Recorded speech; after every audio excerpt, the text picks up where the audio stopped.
El próximo programa es para todos. No contiene escenas de sexo o violencia.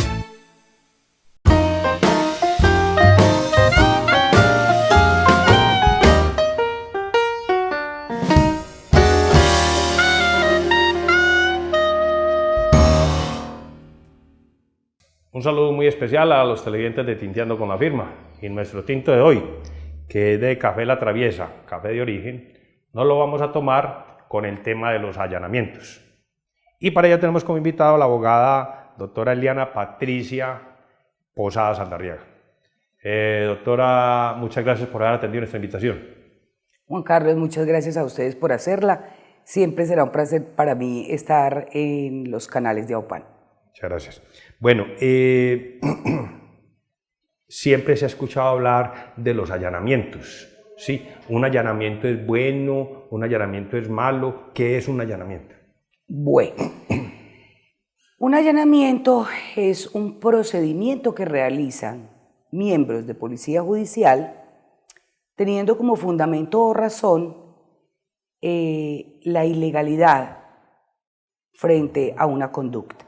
Es decir, cuando se tiene inferencia razonable que una persona está cometiendo un delito de manera reiterativa o de manera inmediata o de manera consecuente, la Policía Judicial inicia unos trámites para lograr, mediante un juez, un permiso o autorización para ingresar al inmueble en que habita esa persona o personas a fin de poder hacer un allanamiento. Entonces, de manera coloquial, uno entendería que un allanamiento es una requisa, un registro, una búsqueda que se hace en un lugar y que tiene como objetivo encontrar a una persona que está huyendo de la justicia, por ejemplo. Un segundo objetivo podría ser encontrar elementos materiales y evidencia física sobre un delito que ocurrió o que se está consumando. O tercero, la búsqueda que se tiene por parte de socorro. Es decir, en el primer evento están buscando una persona y alguien informó, esa persona yo sé que está en esa casa, porque está siendo requerida por las autoridades. En el segundo evento es cuando alguien, por ejemplo, pone en conocimiento a la Policía Judicial y dicen, en ese lugar expenden estupefacientes. Claro. O en el tercer evento es cuando por voces de socorro se escucha, auxilio, ayúdeme, me van a matar. Entonces, básicamente, frente a esos tres eventos es que la Policía Judicial, mediante una orden, procede a registrar y allanar un lugar. Pero me queda una duda.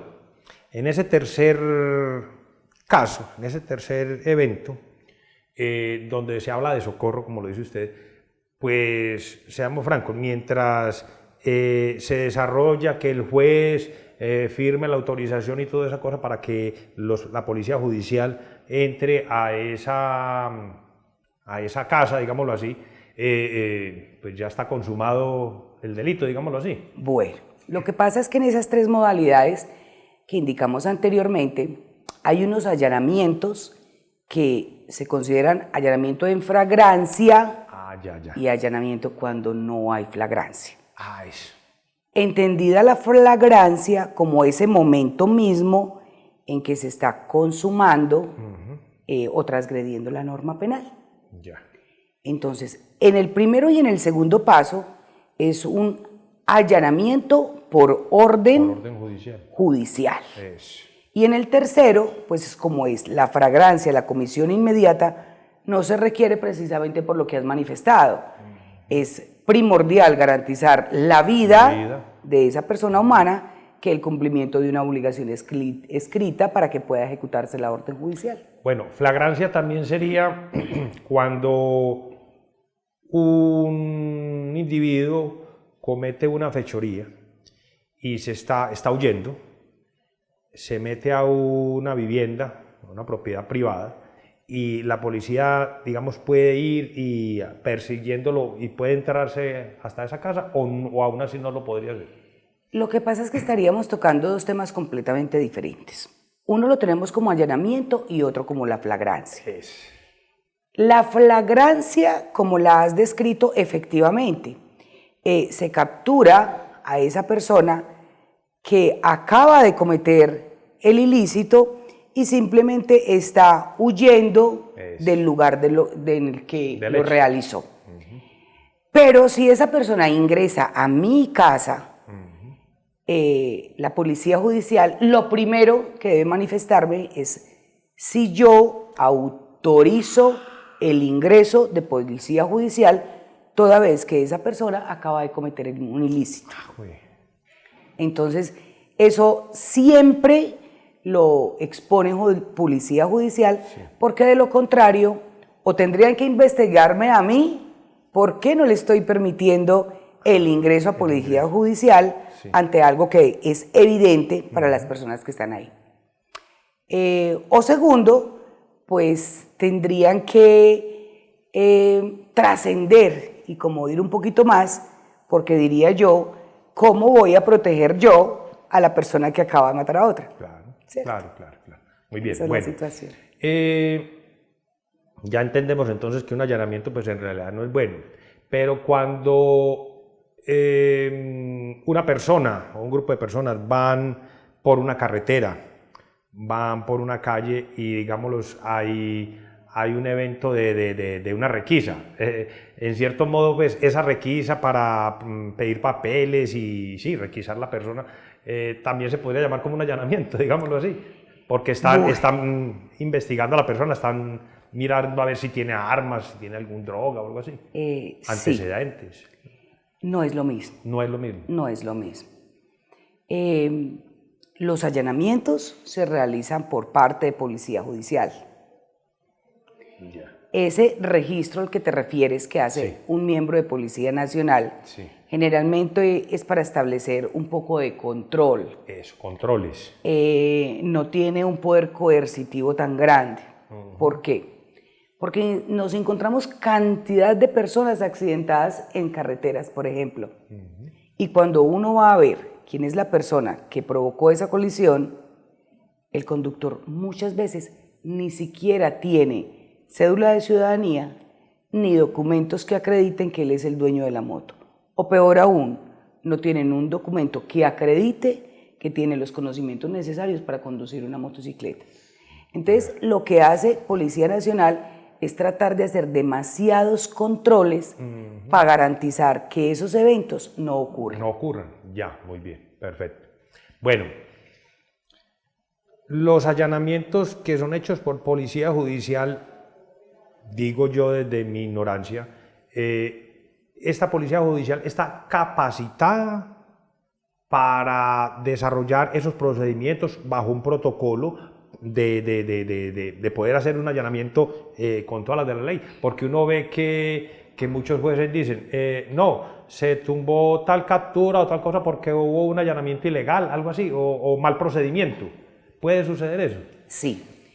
Los miembros de Policía Judicial están capacitados para realizar actos investigativos que permitan obtener elementos materiales probatorios o evidencia física de manera legal, ¿cierto? Entonces, por eso se debe continuar con la elaboración y procedimiento de una serie de guías y protocolos que permitan ir mitigando paso 1 realizado, paso 2 ejecutado, paso 3 concluido. Cuando nosotros hablamos, por ejemplo, de la captura se cayó, como tú lo dices, porque hubo un procedimiento ilegal. Sí. Eso es un proceso que ocurre posterior al allanamiento. Es decir, después de que se hace el allanamiento, esa persona que está siendo procesada inicia todo el proceso penal ante el juzgado de garantías. Ese juzgado de garantías es la primera persona, judicialmente hablando, dentro del proceso ordinario como tal,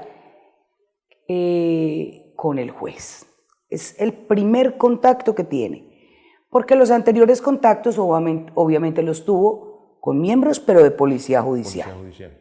En ese momento se dan la primera etapa del procedimiento como tal, que se denominan audiencias de garantías. Esas audiencias de garantías tienen básicamente unos objetivos concretos. El primero, por ejemplo, mirar si ese allanamiento que se hizo en esa casa se realizó de manera legal. Claro. Porque no pueden llegar a mi casa sin una orden a golpearme, a violentarme, a agredirme a la 1 de la tarde porque me van a hacer un allanamiento, ¿cierto? Sí. Muy por el contrario, tienen que llegar a hacerme ese allanamiento con una orden escrita emitida por autoridad competente en una hora que no consterne la actividad de mucha gente y que se logre un menor impacto. Adicional, se me tienen que garantizar unos derechos, se me tiene que hacer lectura del mismo para yo proceder a decir que los leí, los entendí y proceder a firmarlos. Tremendo. De manera posterior, entonces ya ante ese mismo juez, procedemos con una audiencia que se llama imputación de los cargos. Y en esa imputación es cuando el fiscal encargado del asunto le informa a esa persona sobre la cual se hizo el allanamiento que le va a comunicar de manera clara, expresa, coherente, qué fue lo que pasó y por qué en ese momento se encuentra ante el juez de garantías. A su vez, el juez también le da la posibilidad de decirle, mire, esta historia la acabo de conocer. Si usted cree que esa historia es correcta, conforme a como nos lo han contado, tiene la posibilidad de allanarse a los cargos. Y ese allanamiento le garantiza a la persona que está siendo procesada una reducción de la pena que puede ir hasta el 50% de la pena a imponer. Y como tercer procedimiento dentro de las audiencias de garantía está la imposición de medida de seguridad, que es la que realiza el fiscal manifestándole al juez porque considera que esa persona debe ser privada de la libertad y es el juez quien toma la decisión como tal. Muy bien, bueno, era usted hablándome de todos esos procedimientos, esos protocolos, y para nadie es un secreto que nosotros en televisión vemos cómo llegan unos policías. No, es que en realidad sí, me parece una película, por eso usted dice que tratar de que el impacto sea mínimo, que sea una hora, pues que todo esté pues como dentro de lo normal, que no moleste a los vecinos, ¿sí? Pero uno ve en televisión cómo llegan ciertos policías, inclusive hasta militares, como con unos tubos largos y le dan unos golpes a unas puertas hasta que las tumban. Entonces de pronto pues, porque hay policías que tienen como, no sé si es que eso lo tienen que hacer, unas cámaras y son grabando y encuentran a personas casi que desnudas o en pijama, durmiendo, ante un procedimiento, y uno las ve que están como en shock. ¿Sí? Son cosas muy diferentes a lo que usted me está contando. Eso ya no sería un allanamiento. Sí, eso es un allanamiento. También es un allanamiento. Eso es un allanamiento. Eso lo vemos mucho y se ha visto mucho en el correr del tiempo en nuestro país. Para nadie es un secreto la lucha permanente que ha tenido el Estado en contra del narcotráfico. Sí. Y frente a eso, pues la policía judicial no podía, y lo voy a expresar de manera concreta, a llegar, por ejemplo, a hacer un allanamiento a una de las propiedades que eran consideradas por el presunto narcotraficante Pablo Escobar, diciendo, por favor, deme permiso, vamos a entrar, permítanos el ingreso, sí, vea la orden acá, ¿cierto? Cada caso tiene como sus particularidades, porque, por ejemplo, ante esos casos, pues, para nadie tampoco es un secreto que mientras la policía se iba acercando, las personas que estaban acompañando el procedimiento con el arco ya estaban disparando. Claro. Entonces no podemos actuar de la misma forma y esa es una de las cosas lindas que tiene el derecho. Sí. la gente pensaría que el derecho es igual para todos. No. Hay circunstancias que se denominan agravantes, hay atenuantes, hay situaciones que descalifican. Sí. Por eso el derecho no pretende darle a todo el mundo lo mismo y ponerlo en un mismo rasero. El derecho quiere darle a cada quien lo que necesita para estar en la misma línea. Entonces, si tú tienes este tipo de conocimiento y necesitas llegar a esto, lo que necesitas es una porción. Pero si tienes este tipo de conocimiento y deseas llevar a ese nivel, te tienen que dar 2 o 3 porciones más, y así sucesivamente. Ese es el objetivo del derecho, que todo mundo se encuentre dentro de la misma escala, más no con el mismo rasero. Con el mismo rasero. Interesante esa parte, sí. Bueno, entonces, mirando pues que hay ese tipo de allanamientos que son tan diferentes, una persona acusada puede aducir que ese allanamiento, o sea, el abogado defensor puede aducir que ese allanamiento estuvo mal hecho y bajo ese pretexto pues buscar que su cliente quede libre. No. No me digas. Eso no se puede hacer, y justamente por una palabra que dijiste, ese acusado. Y es que resulta que en la primera etapa del procedimiento penal, como decíamos ahorita, se habla de una legalidad previa a unos actos, de una imputación y de una medida de seguridad. Pero en el proceso penal existe una segunda etapa que se llama acusación. Y para llegar a esa acusación se tuvo que haber declarado legal absolutamente toda la primera etapa. Claro. Entonces, cuando escuchamos, por ejemplo, y va a sonar muy feo, capturaron a una persona X por un delito reprochable, absoluto para la comunidad, porque nosotros sabemos que tenemos una sociedad que comete demasiados errores, pero que unos son más reprochables que otros. Y finalmente se escucha en la noticia: la captura se declaró ilegal. Eso crea en la gente una conmoción, una ira, un resentimiento, claro. Un argumento incluso donde se escucha: la justicia de este país no sirve para nada. ¿Cierto? Esa frase es muy recurrente, sí. Pero es que eso no ocurre. Claro. Es que el hecho de que te hagan un allanamiento y que el juez diga que ese allanamiento no se hizo en debida forma, por ejemplo, no quiere decir que el proceso no pueda continuar. Perfecto. Entonces, ese punto en especial, ese allanamiento como tal, quedó mal hecho, pero el proceso puede seguir. Exacto. Ya. Es decir, por ejemplo, cuando dicen, se realizó un procedimiento judicial y el señor fulano de tal fue capturado en situación de flagrancia. O sea, se llegó a ese lugar, por ejemplo, porque alguien informó que algo estaba ocurriendo. La policía entró a ese inmueble y efectivamente en su búsqueda preguntó, y después dice: no, es que esa persona no estaba ahí. Entonces, ese allanamiento como tal carecería de validez, pero no quiere decir que esa persona no siga siendo investigada por esa supuesta comisión del delito.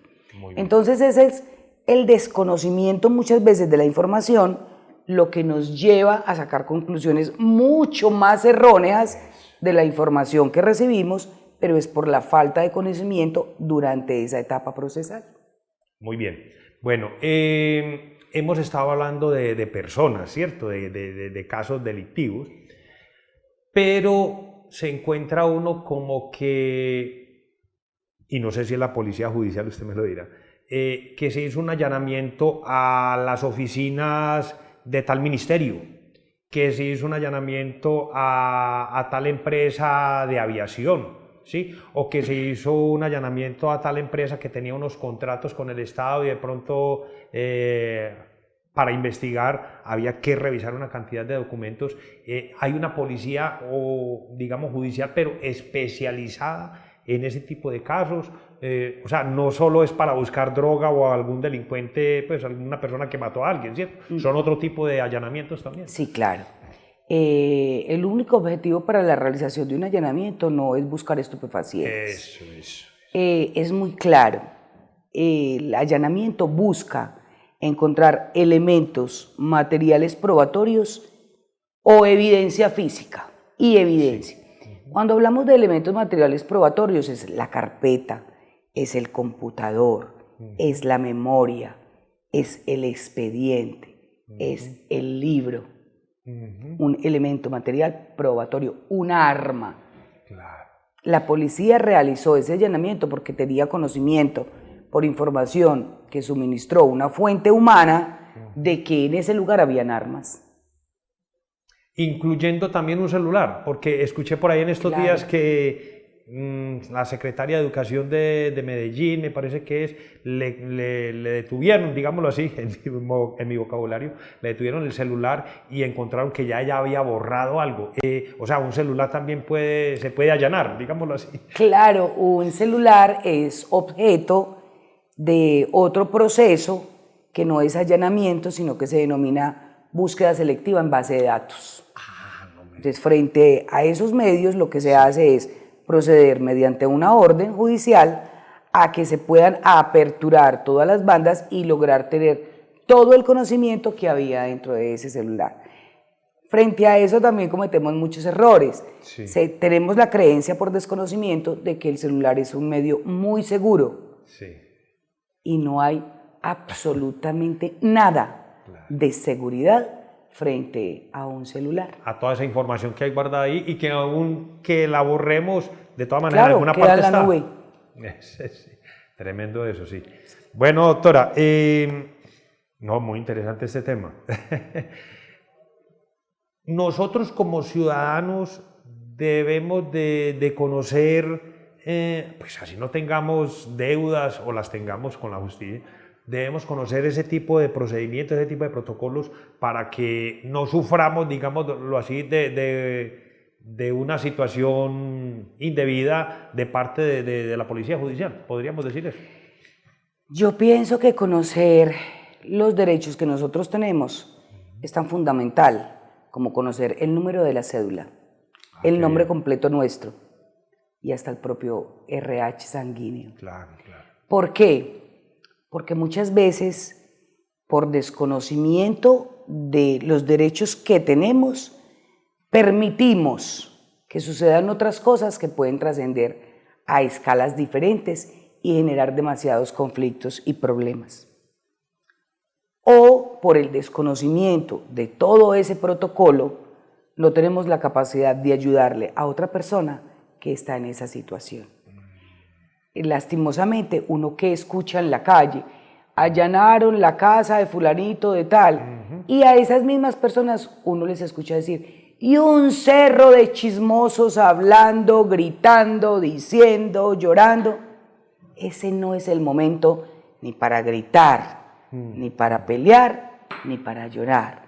Sí. Es el momento en el cual toda persona debería saber qué derechos tiene para defenderlos y para garantizar el debido proceso. Qué bien, qué bien. Uno ve en televisión, no sé si para bien o para mal, nunca me ha tocado que me hagan un allanamiento, pero uno ve cómo un agente de policía empieza, no sé si eso llames que leerle sus derechos a una persona cuando le están haciendo un allanamiento. Eso está en el protocolo. Sí. Ellos tienen que hacer eso. Eso está dentro del protocolo y literalmente es como cuando uno le dice a la gente, ahí se garantiza lo que usted vio en la película. ¿Por qué? Porque lo primero que le van a decir, vea, es, usted tiene unos derechos. Y esos derechos son taxativos de ley. Se los tienen que leer uno a uno. Ajá.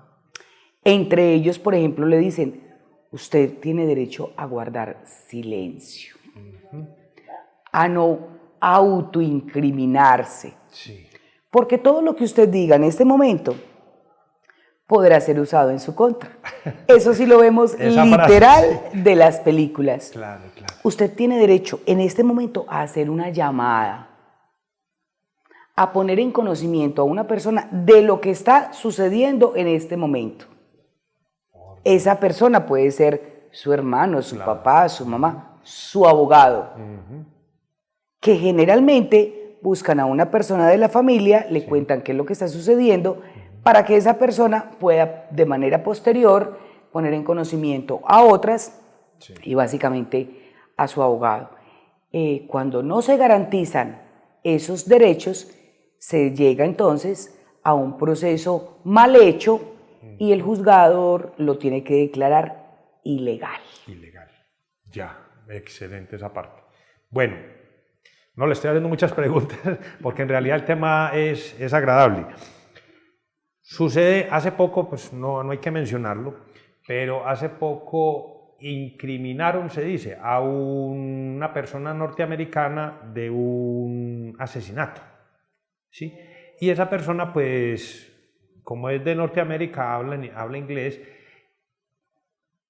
Hay policías judiciales que deben de saber inglés para dialogar con el incriminado, digámoslo así, y leerle esos derechos, porque él puede deducir que él no sabe español. ¿Puede suceder eso? Bueno, generalmente cuando se llega a realizar un allanamiento y un registro de un inmueble es porque ya se tiene conocimiento quién es la persona que está allá, por lo que nosotros decíamos anteriormente. Claro. Es que algunas personas vinieron acá a Policía Judicial e informaron que en la casa número tal vive fulano de tal, entonces generalmente se tienen características. Ya. Ahora bien, si lo que sucediese es por ayuda o la gente está pidiendo socorro o por llamada que realiza cualquier persona sobre lo que está ocurriendo en un inmueble y llega la policía judicial y efectivamente evidencia que es una persona que no tiene las condiciones para entender lo que está pasando, le tienen que garantizar los derechos y lo primero que se tiene que buscar es un traductor. Traductor que no tiene que ser funcionario de policía judicial, sino que garantice que se está haciendo entender de manera clara y objetiva con esa persona. Que es un enlace y para que... por eso el juez de conocimiento o el juez de garantías tendrá que ratificar que efectivamente esa persona tuvo el conocimiento, lo comprendió y lo aceptó. Tremendo eso. Bueno, Pedrito Pérez es dueño de una propiedad y resulta de que esa propiedad la están allanando, ¿sí? Él puede aducir de que necesita que la persona, que el inquilino le desocupe a raíz de que se están haciendo tantos allanamientos a esa propiedad que es de él. Eso puede suceder, pues yo creo que ya es una parte diferente al allanamiento, pero pues es una pregunta que puede suceder. Pues yo como propietario de ese inmueble le puedo decir a la persona, mire, usted y yo celebramos un contrato civil, es decir, de obligaciones de pagos frente al alquiler de un inmueble. Y yo no estoy satisfecha como propietaria, ¿cierto? De común acuerdo, las partes pueden decir, listo, demos por terminado el contrato y se acabó. No hay ningún problema. Ahora bien, es que el que tiene que garantizar que se realice ese allanamiento en ese inmueble no necesariamente tiene que ser el propietario. Lo puede hacer el tenedor o arrendador en rol a lo que se estén buscando. Entonces ya eso saldría como de la esfera en lo que uno tenga que demostrar utilidad, contundencia o pertinencia frente a ese acto, sino más bien que es un acuerdo de partes, porque ahí no se estaría hablando de si le permito o no le permito el ingreso a policía judicial, sino que no me satisface, no me siento bien, entonces tenemos que revocar un contrato de arrendamiento que ya no es de la esfera penal, sino que pasa a la esfera civil. Civil, eso es. Pues, ¿por qué le pregunto eso? Porque uno ve cómo dicen que ante situaciones penales, pues han tenido que derribar inmuebles debido a que ahí se expendía droga y toda esa cosa. Se le dice mucho a los arrendadores, a que no le alquilen a cualquier persona un Claro. inmueble, ¿sí? Entonces, por eso le hacía esa pregunta, ¿sí? Frente a eso, es muy importante que la gente sepa que dentro de los contratos de arrendamiento que realice, debe quedar claramente para las partes que ese inmueble o ese bien no se alquila para X actividades.